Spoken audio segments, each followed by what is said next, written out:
everyone, welcome back to my channel. Today's tutorial we are going to paint a crow, but today we're doing a little different.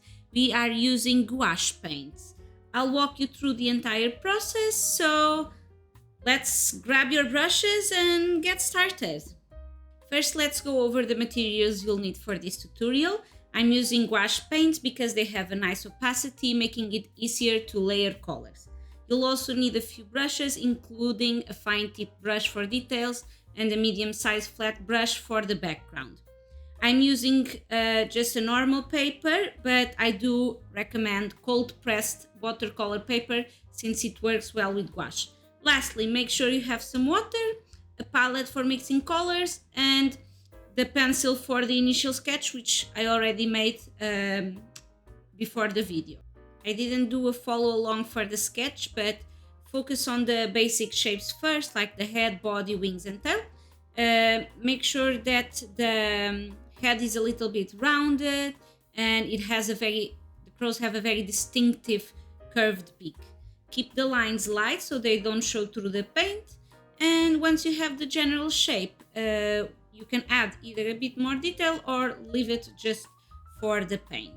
Now that we have our sketch, let's block the base colors. I'm going to start with a dark gray, black, almost black color for the body, using a little bit of black and a little bit of white.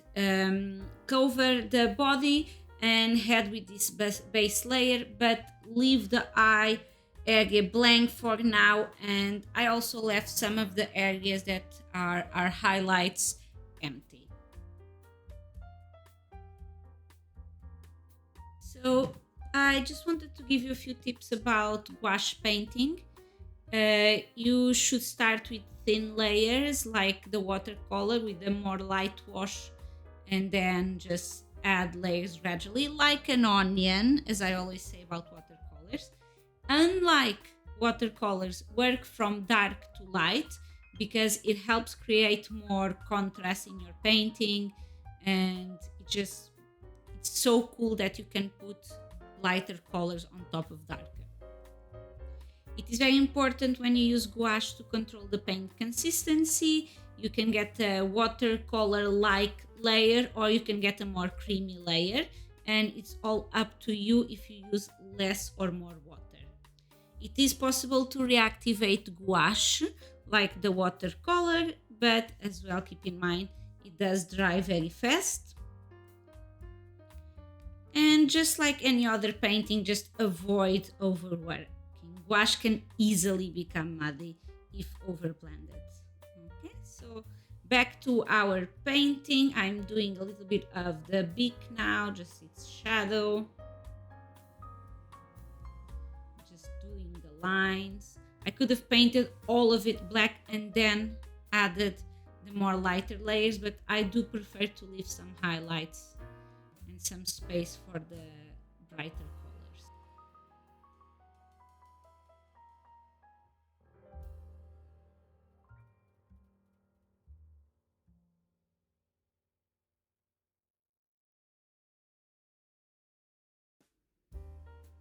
Here I'm just going to darken a few areas as well, make them pop more, and continuing with the outline and do some shadow areas.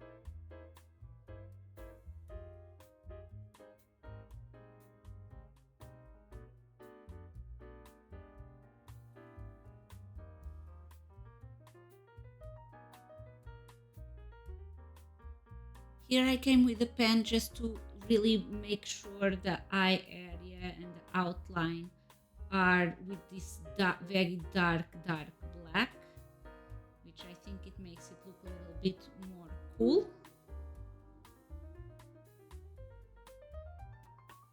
I actually like how it's looking just now. I could finish here, but I will start the highlights now.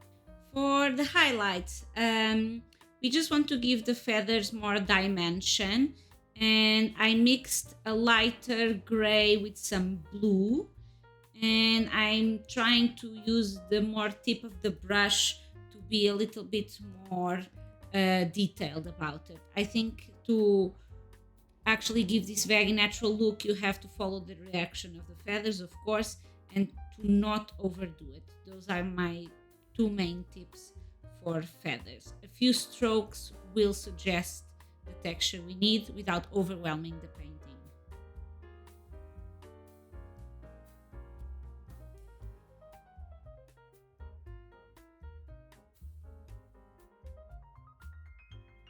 When I'm doing tutorials, I always like to research a little bit my subjects, and we are approaching Halloween, and I wanted to know what is this connection between the crow, the raven with Halloween, and basically people think it was the poem by Edgar Allan Poe, The Raven, that might have led to the association of this creature with Halloween.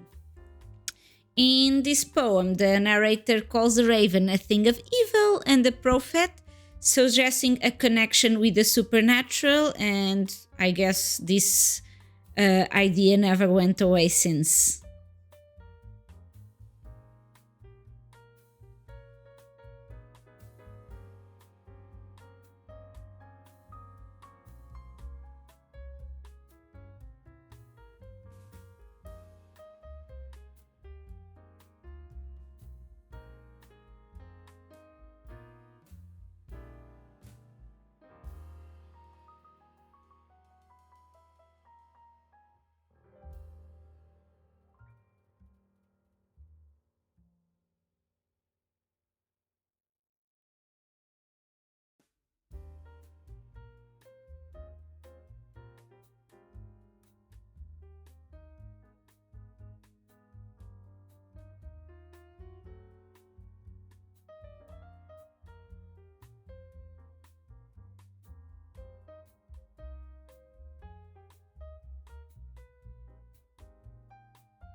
So basically from this point on, is just adding more details and refining them. You should take a step back every once in a while when you are painting, because to get the whole picture, to know what you have to add, what is extra, what is unnecessary, and basically go either with a darker shade or a lighter one to add more life to your painting. And don't be afraid to go back and forth with your colors to achieve the right balance. This is a tutorial, this is a follow along, this is a practicing. That's why I did the October challenge, to inspire, well, myself and you to just, get into it, and let's see the results.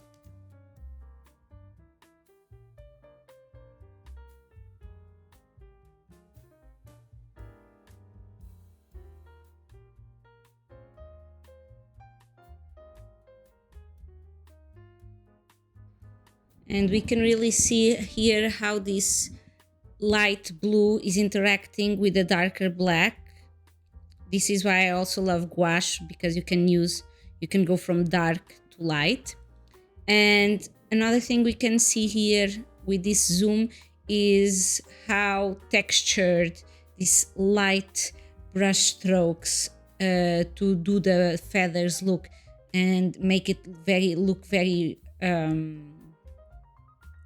just makes it look more natural, more organic, and it gives it movement, it gives it expression.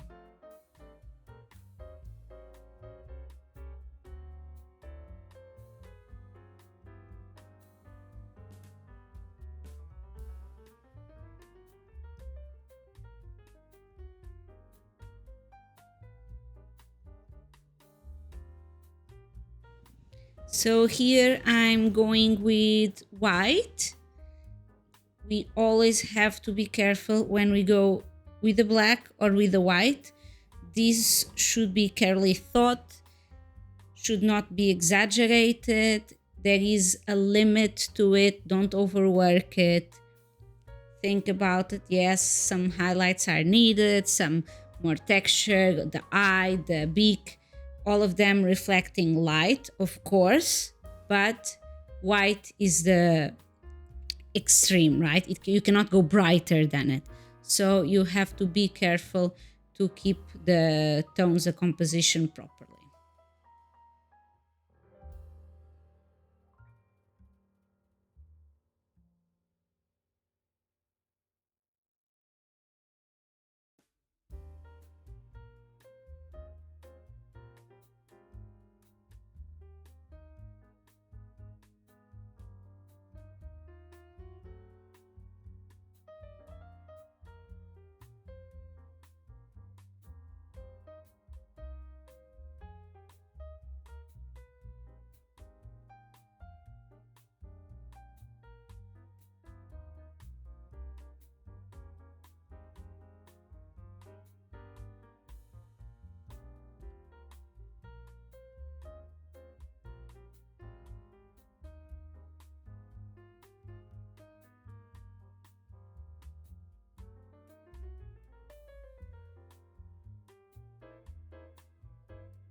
Okay, I love to use this pen to add some details.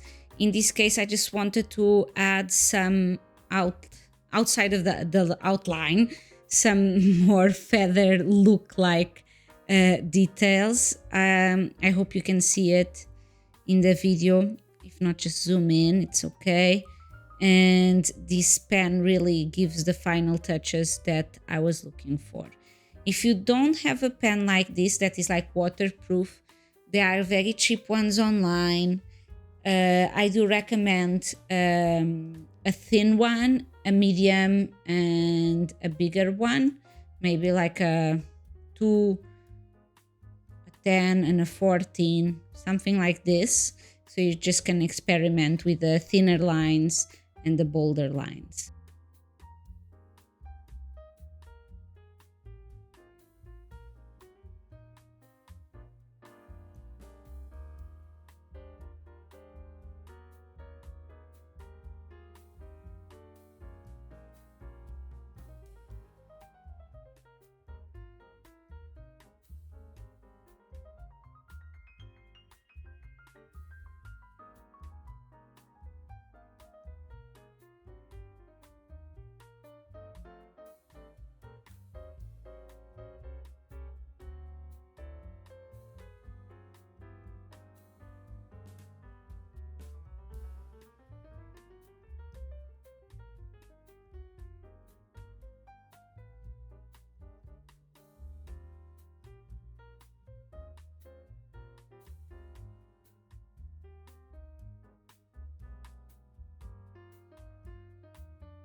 Okay, this is more or less the final result, and I will just do the background now. I will speed up that process. I used just a blue and some water, and I added layers until I had the final product.